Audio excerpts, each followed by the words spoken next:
अस्सलाम वालेकुम and hi to everyone. आज हमने चूज किया है जो टॉपिक जिसके ऊपर लेक्चर रिकॉर्ड करेंगे। ये लेक्चर है regarding level 2 award in fire safety. Fire safety का सर्टिफिकेट ऑलमोस्ट हर किसी की सीवी के लिए मैंडेटरी है और हर कोई उसको गेन करता है। लेकिन जितनी भी अवार्डिंग बॉडीज हैं, दोबारा मैं ये बात इस चीज को मैं सामने लाना चाहता हूँ, जितनी भी अवार्डिंग बॉडीज हैं वो मोस्टली सर्टिफिकेट्स तो इशू कर रही होती हैं और इंस्टीट्यूशन भी आपके जो है वो उसको जो है उनसे इशू करवा के अपने लर्नर्स को दे रहे होती हैं। लेकिन किसी को भी बाकायदा तौर पर कोई भी फायर सेफ्टी का लेक्चर या इस तरह की चीज नहीं मिलती। तो उसके ऊपर आज हम पूरा लेवल 2 फायर सेफ्टी के ऊपर पूरी बात करेंगे। तो चाहे अवार्डिंग बॉडी उसके अंदर आपकी जो है वो HABC हो, चाहे ACSGP हो, चाहे क्वाल सेफ हो, चाहे क्वाल सर्ट हो, चाहे लीगल हो, और चाहे ये एओश हो, ये सब की सब किसी भी ऑर्गेनाइजेशन से आप सर्टिफिकेट अचीव करते हैं तो इसमें फायर सेफ्टी के ऊपर ये जो ट्रेनिंग है ये लेवल 2 और इवन लेवल 3 के लिए आपके लिए इनफ होगी, अगर कोई भी इंडिविजुअल, कोई भी कैंडिडेट, कोई भी लर्नर इससे फायदा लेना चाहता है तो।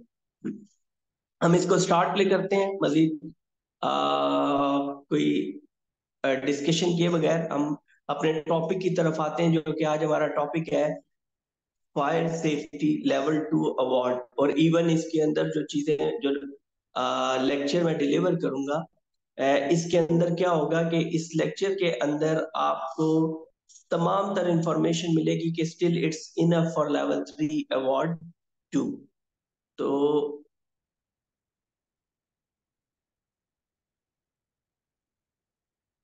ये हमारे पास आ गया शेयरिंग पे। Just a moment please. Document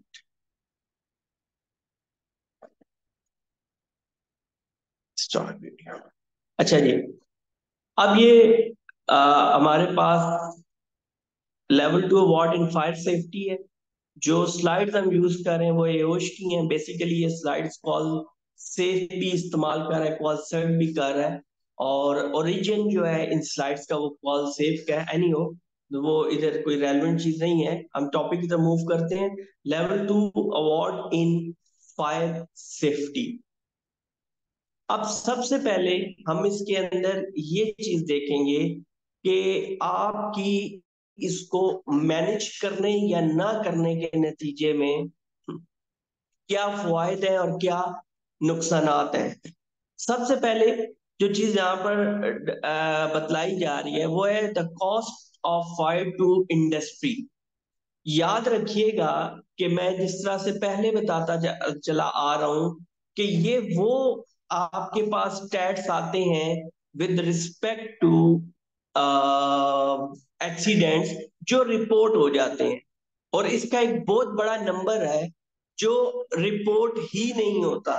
तो ऐसी सूरत में हम क्या करेंगे कि हम इनको भी, और किसी और ऑर्गेनाइजेशन के पास जाएंगे उसके स्टैट्स कुछ और कह रहे होंगे, इसके स्टैट्स कुछ और कह रहे हैं। तो आपने सिर्फ ये देखना होता है कि इशू कितना बड़ा है, कंसर्न कितना बड़ा रेज कर रहे हैं। तो इसको सामने रखते हुए सबसे पहले आपकी इंडस्ट्री को फायर की वजह से क्या मसाइल है। अब ये रिपोर्ट हुआ है यूके के अंदर, उनके अकॉर्डिंगली अवर 22,200 फायर, 17 फायर रिलेटेड डेथ्स, ये एक ईयर में उनकी एवरेज के हिसाब से उन्होंने बताया है। 1083 इंजरीज हुई हैं फायर एक्सीडेंट्स की वजह से।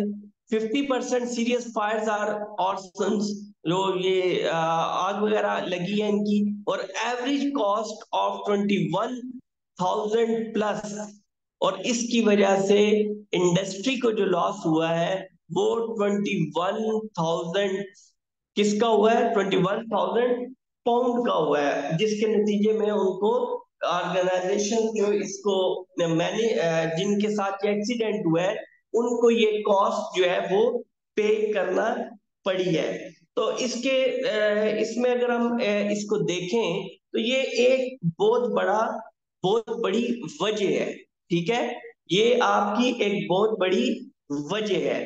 तो हम इसको आगे लेके चलेंगे कि हम इसके साथ कैसे टैकल कर सकते हैं, चीजों को कैसे ले जा सकते हैं, बेहतर कर सकते हैं। अब आ गया हमारे पास common causes of workplace fire, के एक वर्क प्लेस के ऊपर फायर की जो आम मुमकिन वजूहात क्या है।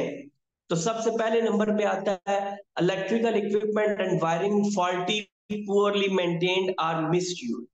के एक बहुत बड़ा हिस्सा जो सामने आता है उसमें इलेक्ट्रिकल इक्विपमेंट और वायरिंग के जो है आउट ऑफ ऑर्डर होने की वजह से, मतलब उनके अंदर कोई खराबी पैदा होने की सूरत में, कोई फॉल्ट आने की सूरत में, या उनको प्रॉपरली मेंटेन नहीं किया गया, या उन्हें मिस यूज किया गया है। तो ऐसी सूरत हाल में आग जो है वो काफी दफा इलेक्ट्रिकल इक्विपमेंट से हमारे सामने आती है।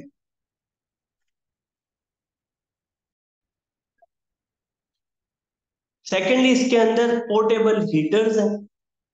जो आपके पोर्टेबल हीटर्स वो होते हैं जिनको आप मूव कर सकते हैं अपनी वर्क प्लेस में। तो नॉर्मली पोर्टेबल हीटर्स जहाँ पे इन्वायरमेंट कोल्ड होते हैं वहां पर हीटर्स यूज होते हैं, तो वो वजह बन सकते हैं। देन कुकिंग, कुकिंग तो ज्यादातर नॉर्मली जो है वो किसी भी जगह पे आग लग सकती है, किचन कहीं पे भी हो सकता है, लेकिन नॉर्मली ये जो आपकी होटल इंडस्ट्री है उसके अंदर कुकिंग वगैरह की वजह से आग लगती है। Then poor house keeping allowing rubbish to accumulate. ये क्या होता है कि पुअर हाउस कीपिंग है, आपने चीजें जो है वो मिक्स करके रख दी हैं, कैसे, इसको थोड़ा बड़े पैमाने पे हम समझेंगे। पुअर हाउस कीपिंग में कैसे है कि आप सफाई वाला है या सफाई किसी पे बड़े पैमाने पे है, वहां पे सिलेंडर्स को, वहां पे आपका जो बाकी फ्लेमेबल मटेरियल्स हैं उनको इकट्ठा थ्रो कर दिया गया है। तो वहां पे चांस होता है कि वहां पे आग भड़क उठेगी और उसके नतीजे में कोई बड़ा एक्सीडेंट हो जाएगा। Then hard working practices such as soldering और welding. Hard working practices, hard working में आपकी जो चीजें आती हैं हार्ड वर्क में, उससे मुराद ये होती है कि किसी भी चीज में जब नेकेड फ्लेम इन्वॉल्व होगा। नेकेड फ्लेम क्या होता है कि आपका कहीं पे भी ऐसा शोला जो डायरेक्ट नजर आ रहा है और जो डायरेक्टली किसी चीज को बर्न करने की सलाहियत रखता है, ये आग को इग्नेट करने में मदद दे सकता है, इग्निशन में मदद दे सकता है, तो हम उसको हार्ड वर्क एक्टिविटी में कंसिडर करेंगे। जैसे वेल्डिंग वगैरह के दौरान ये इशू आता है। Next, smoking. स्मोकिंग क्या है कि आपके पास आपकी कोई भी, आपको मना किया जाता है इसीलिए वर्क प्लेस के ऊपर कि आप स्मोकिंग वगैरह को अवॉइड करें। ठीक हो गया। तो होता क्या है कि बहुत सारी जगहों पर,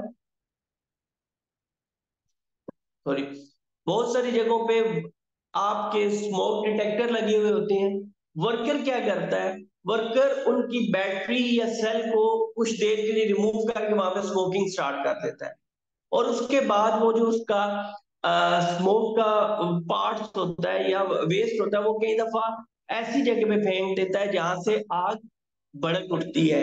तो ऐसी सूरत में ये स्मोकिंग भी हमारे लिए प्रॉब्लम है। देन आर्सन, आर्सन क्या होता है कि आग जलाने को बोला जाता है, लेकिन इसको हम थोड़ा सा समझते हैं, कैसी आग जलाना। इसमें आपकी ऐसी आग है जो आपने लगाई किसी पर्पस के लिए, ये मुख्तलिफ मानों में इस्तेमाल होगा। आपने लगाई थी पॉजिटिव वे में, हीट जनरेट कर रहे थे, उससे आग लग गई, या अनडेलिबरेटली आप कुछ और कर रहे थे लेकिन आग जल गई। तो ऐसी सूरत में जो शोला भड़केगा, जो आग लगेगी, वो आर्सन की कैटेगरी में हम कंसीडर करेंगे। नेक्स्ट ही बहुत इंपॉर्टेंट चीज जो इसके अंदर आती है वो हमारी है फायर ट्रायंगल। अब फायर ट्रायंगल नॉर्मली हर किसी को पता है कि fire needs three things to develop, take one of these away and the fire will die out. कि तीन चीजें हैं, उन्हीं से आग लगती है, और उन्हीं चीजों में से अगर हम किसी एक चीज को रिमूव कर देते हैं तो वो ऑटोमेटिकली क्या होगा कि आपकी जो आग है वो खत्म हो जाएगी। अब वो तीन चीजें क्या है, तो वो तीन चीजें हमारे पास आती हैं, हीट, फ्यूल और ऑक्सीजन। ठीक हो गया, ये तीन चीजें। अब ये क्योंकि लेवल 2 अवार्ड है, इवन लेवल 3 सर्टिफिकेट लेवल पे भी फाइव ट्राई एंगल ही पढ़ाई जाती है। ठीक हो गया। लेकिन जब आप बड़े पैमाने पे जाते हैं तो वहां पर बड़े लेवल्स पे या आप बड़ी इंडस्ट्री में जाते हैं जहां पे फायर एक बड़ा इशू है, तो वो फाइव ट्राई एंगल को फाइव स्क्वायर बोलते हैं। उनके नजदीक फायर स्क्वायर है, फायर ट्रायंगल नहीं है। क्यों? वो कंसीडर क्या करते हैं इसके अंदर, वो कहते हैं कि हीट, फ्यूल, ऑक्सीजन ये मौजूद है, तो इनका मौजूद होना सिर्फ फायर का सबब नहीं है, बल्कि वहां पर एक केमिकल रिएक्शन चाहिए। और बेसिकली फायर एक केमिकल रिएक्शन का ही नाम है। ठीक हो गया। तो ऐसी सूरत में आप कहीं पे काफी जगहों पे देखेंगे कि वो फायर स्क्वायर बोला जा रहा है। ठीक है, फायर स्क्वायर बोला जा रहा है। तो फायर स्क्वायर में क्या होंगे, फिर वो चार कंपोनेंट हो जाएंगे, heat, fuel, oxygen, chemical reaction. लेकिन यहाँ पर अब फायर ट्रायंगल की बात है, मैं चाहूंगा कि हम इसी को ही इसके अंदर कंटिन्यू रखेंगे। वो मैंने आपको बेहतर नॉलेज के तौर पर एक चीज ऐड ऑन करवा दी है। अब इसके अंदर तीन चीजें मैंने बताई। अब फायर हैजर्ड्स क्या है? अब फायर हैजर्ड से पहले मैं आपको ये चीज बतलाना चाहता हूँ कि फायर ट्रायंगल क्या है। कि जिस तरह से मैंने आपको बताया कि जब हीट, फ्यूल और ऑक्सीजन होंगे तो सारे के सारे फायर ट्रायंगल में कंसीडर होंगे। Fire hazards during and after a fire include flames and heat. शोले उभरेंगे, सामने आएंगे और हीट आएगी। Smoke and products of combustion, धुआं उठेगा और जो प्रोडक्ट्स ऑफ कंबस्शन है जो जलने की हमें मदद देंगे वो सारे के सारे वहां पर हमारे पास आ जाएंगे। लैक ऑफ ऑक्सीजन हो जाता है। इम्पैक्ट एंड क्रशिंग, उसका असर बड़ा है और वो चीजों को बिल्कुल जला के मुकम्मल तौर पर खत्म कर देगी। नो एस्केप रूट, आप वहां से निकल नहीं सकते हैं। अब इसके बाद हमारे पास आता है फायर स्प्रेड एंड बिहेवियर। अब हमारे पास तीन मेथड्स ऑफ हीट ट्रांसफर है। मैं देखिए थोड़ा थोड़ा इसमें कुछ चीजों का एडिशन करूंगा, क्योंकि अब जो ज्यादा नंबर ऑफ लर्नर्स हैं या कैंडिडेट्स हैं वो लो लेवल्स पे नहीं है, वो हाई लेवल पे जॉब करते हैं। तो मैं इसलिए वो इंफॉर्मेशन भी ऐड ऑन करूंगा ताकि जितने भी मेरे लिसनर्स हैं, लर्नर्स हैं, कैंडिडेट्स हैं, वो तमाम तर लोग मुकम्मल तौर पर एक इंफॉर्मेशन जो है वो रखते हो। ठीक हो गया जी।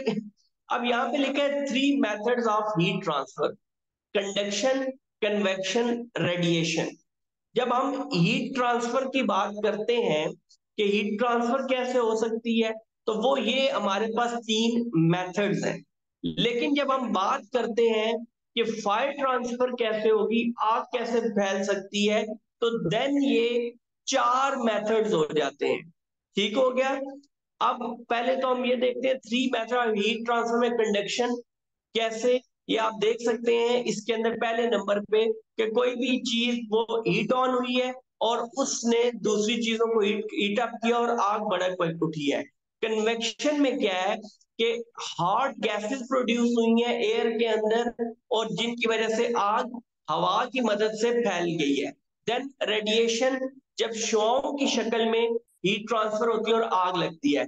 अब ये तीन चीजें जो है ये मेथड्स ऑफ हीट ट्रांसफर है। अब जो फैलेगी फायर स्प्रेड है उसमें चार चीजें आ जाती हैं। उसमें कंडक्शन भी है, कन्वेक्शन भी है, रेडिएशन भी है, ये तीन सेम रहेंगे। लेकिन एक और चीज ऐड ऑन होती है, डायरेक्ट बर्न। डायरेक्ट बर्न क्या होता है कि उसमें किसी चीज का, किसी जलती चीज का दूसरी चीज के साथ जो इंटरेक्शन है और उसके नतीजे में आपकी सॉरी आपकी जो हीट या फायर स्प्रेड होगी, फायर ट्रांसफर होगी, तो उसको हम डायरेक्ट फायर का नाम देते हैं। अब ये fire spread and behaviour, this image shows a fire may spread in a building due to the conduction of heat along an unprotected steel girder. अब ये देखिए ये स्टील गार्डन रेड नजर आ रहा है आपको, ये हीट अप हुआ और इसने जब हीट को ट्रांसफर किया है तो इसको हम कंडक्शन बोलते हैं, ठीक है, इसको हम कंडक्शन बोलेंगे। Then this image shows how fire can spread by convection. Convection में आपको पहले बता चुका हूं कि एयर के अंदर जो गैसेस प्रोड्यूस होती हैं, हम नॉर्मली ये कंसिडर करते हैं कि हवा से आग फैली है, सॉरी, हवा से आग फैली है। लेकिन वहां पर क्या होता है, वहां पर होता ये है कि आपका जो इन्वायरमेंट है वो आग को, फायर को सपोर्ट करने वाली गैसेस से फिल अप हो जाता है, जिसके नतीजे में जो एयर में, एयर के जरिए फायर फैलना शुरू होती है, उसको हम कन्वेक्शन में कंसिडर करेंगे। This one radiation, this image shows fire can start by radiation.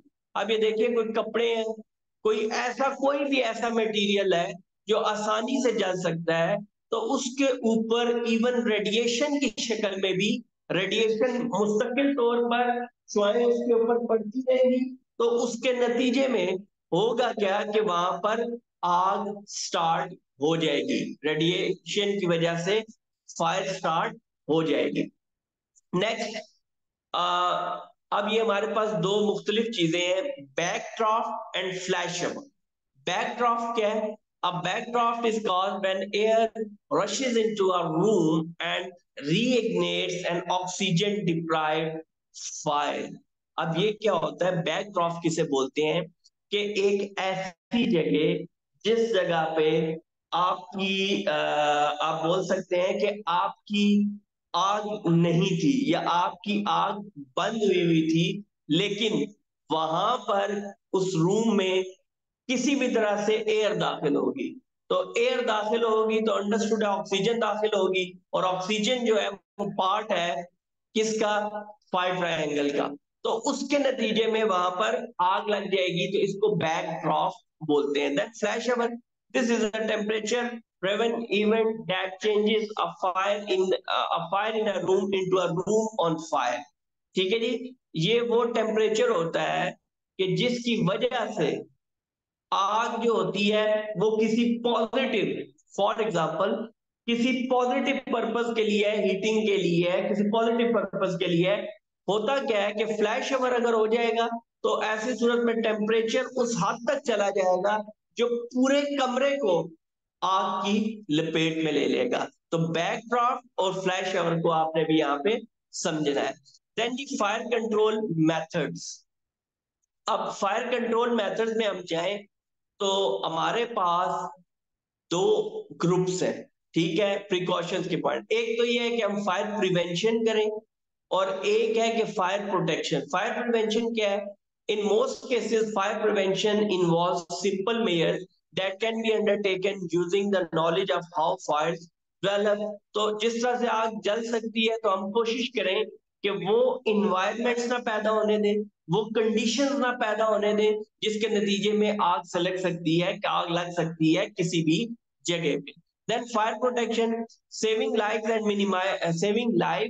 minimizing damage when a fire occurs. Some fire protection measures are designed into a property at the building stage. अब fire protection में क्या होता है कि ऐसी जगह जहां पर हमें मालूम है कि एक्टिविटीज होंगी और उनके नतीजे में आग लगने का अंदेशा है, तो हम उसके लिए जो अरेंजमेंट कर लेंगे इस तरह का कि आग लगेगी तो सही। प्रिवेंशन में क्या है कि आप कोशिश करेंगे कि आप फायर लगने ही ना दें, वो कंडीशन ही ना पैदा होने दें कि आग डेवलप हो, आग लगे। फायर प्रोटेक्शन में यह है कि आग लग भी जाए तो उसके नुकसान को हम मिनिमाइज कर सकें, और जब हम उसको मिनिमाइज करेंगे तो ह्यूमन लाइफ को और ह्यूमन मेजर इंजरी से हम उनको बचा सकते हैं। अब स्टॉपिंग फायर अकरिंग, ये एक और टाइप हमारे सामने आती है, overloaded plug sockets. Overloaded plug sockets आपने अक्सर देखा होगा कि एक सॉकेट है, ये तो नॉर्मल है और बहुत सारे लोगों ने इसको फेस भी किया होगा। जब आपकी सॉकेट की क्वालिटी अच्छी नहीं है, एक्सटेंशन लीड की क्वालिटी अच्छी नहीं है, या जो स्विच या पैनल जो है आपका उसकी क्वालिटी अच्छी नहीं है, तो ऐसी सूरत में जब कुछ आप एक स्विच के ऊपर ज्यादा सॉकेट्स यूज कर लेते हैं, तो ऐसी सूरत में भी आग भड़क उठती है लोड पड़ने की वजह से। ठीक है। और अगर अच्छी कुछ गुजारे लायक सॉकेट है या कोई इस तरह की सॉकेट है कि आपकी अरेंजमेंट है वो उसको कंट्रोल कर सकते हो, तो ऐसी सूरत में तो सॉकेट ही सिर्फ बर्न होगा और वो रोक देता है। लेकिन कई दफा क्या होता है कि सिर्फ सॉकेट बर्न नहीं होता बल्कि वो वायरिंग भी जलाता है, और उस सॉकेट के अंदर आपने जितने प्लग्स इंसर्ट किए होते हैं वो तमाम तर जिन अप्लायंसेस से अटैच होते हैं वो आपकी अप्लायंसेस भी डैमेज हो जाती हैं। If you need to run more than one plug from a socket, use gang leads as the older cube adapters can arc, spark and overheat। जितनी मैंने बातें आपको बताई कि स्पार्किंग हो सकती है, आपकी आर्किंग हो सकती है, और ओवर हीट हो सकता है। ओवर हीट तो ज्यादा स्पार्क वो चिंगारी उठना, और आर्किंग में क्या होता है कि कुछ गैप से जो आपकी इलेक्ट्रिसिटी ट्रेवल करती है वो इश्यू होगा, जिसके नतीजे में मजीद चीजें भी मुतासिर हो सकती हैं। Coiled extension cables should be fully extended when in use. जो कॉइल्ड एक्सटेंशन केबल है आपकी वो फुली आपने एक्सटेंड करने जब यूज है। Do not overload gang leads, check the maximum current rating. जैसा मैंने आपको पहले बताया कि आप उसके ऊपर लोडिंग जब करते हैं तो आग तो सिंपल सा फार्मूला है, आप देख लेंगे भाई कितने एम्पेयर की कितना लोड उठा सकती हैं सॉकेट्स, उस तरह उस लोड से कुछ कम ही लोड उसके ऊपर डालें ताकि इस तरह के वाकयात ओवरलोडेड प्लग सॉकेट्स जो फायर है इससे बचा जा सके। पोर्टेबल हीटर आपने देखे होंगे, ये नॉर्मली हर जगह पे यूज होते हैं, जिसको आप कैरी कर सकते हैं अपनी मर्जी के मुताबिक, दाएं बाएं कर सकते हैं, तो वो इसके अंदर आते हैं। नेक्स्ट हमारे पास आ गया portable heaters में wherever possible the use of portable heaters should be avoided, where there is no alternative the following rules should be followed। पहली तो बात है आप पोर्टेबल हीटर्स को ना यूज करें। उसका जो पोर्टेबल होना है, देखिए हर चीज के पॉजिटिव्स और नेगेटिव्स होते हैं।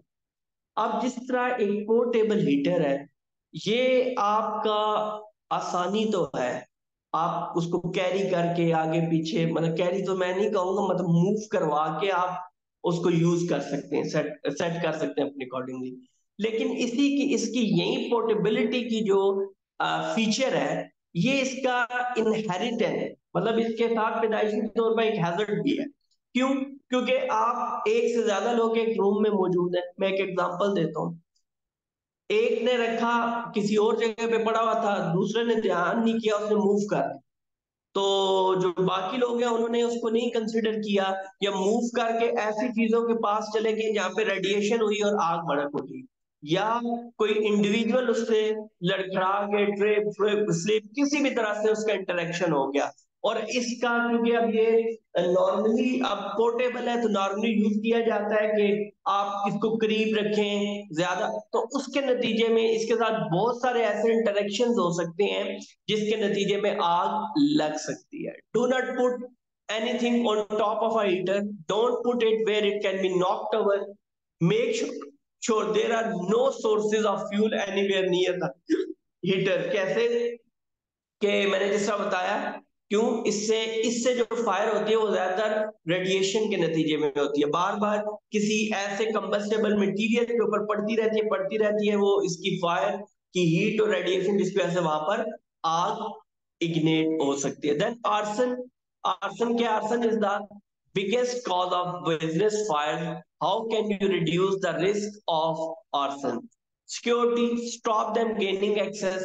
कि आप ये जो है ना आग को लगाते हुए उससे आप इज्तनाब करें कि आग लगे ना। Storage and housekeeping, deny denying from fuel, denying them fuel.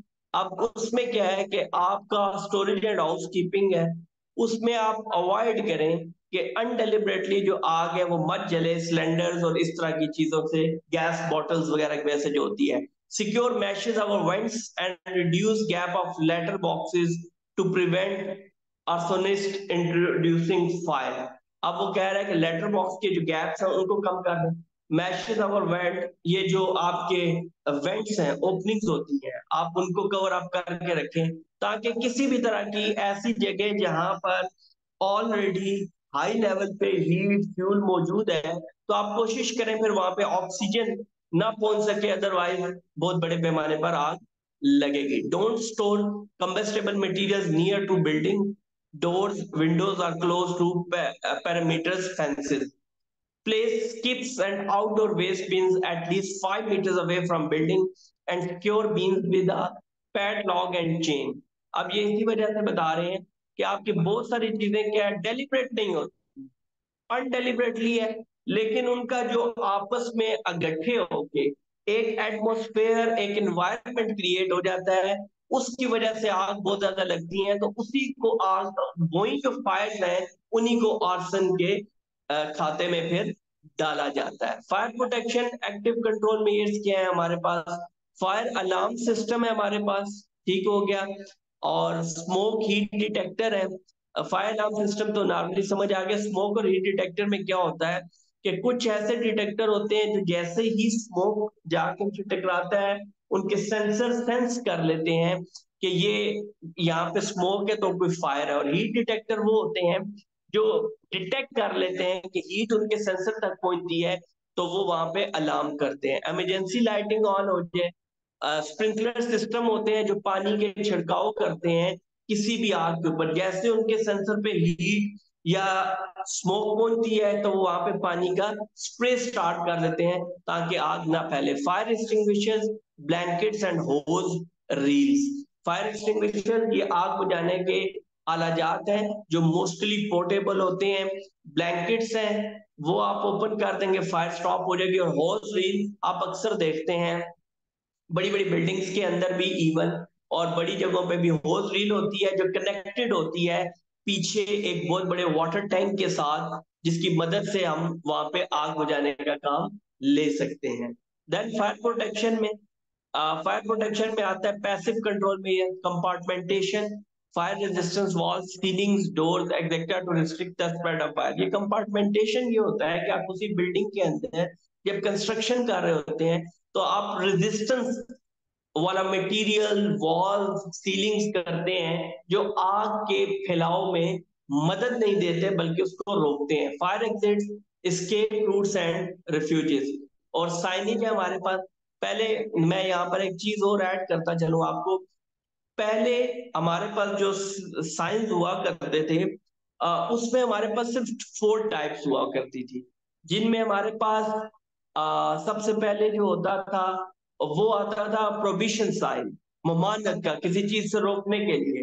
दूसरा आता था हमारे पास वार्निंग साइंस, येलो कलर में। और तीसरा हमारे पास आता था उसके अंदर मैंडेटरी साइंस, जिसमें हमें कहा जाता था कि हमने कौन सा काम लाजमन करना है, जैसा वेयर हेलमेट, सीट बेल्ट, ये मैंडेटरी साइंस है।